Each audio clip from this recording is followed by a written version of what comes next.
भारत माझा देश आहे। सारे भारतीय माझे बांधव आहेत। माझ्या देशावर माझे प्रेम आहे।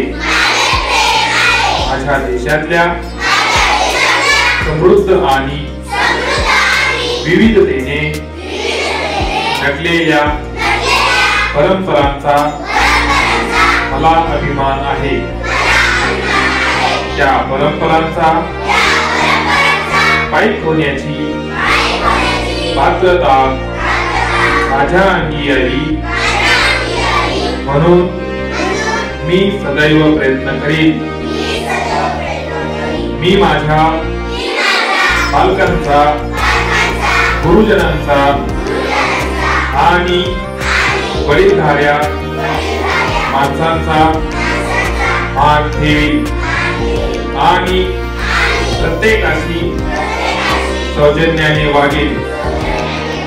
माझा देश आणि माझे देश बांधव यांच्याशी निष्ठा राखण्याची मी प्रतिज्ञा करीत आहे। त्यांचे कल्याण आणि त्यांची समृद्धी यातच माझे सौख्य सामावले आहे। जय हिंद।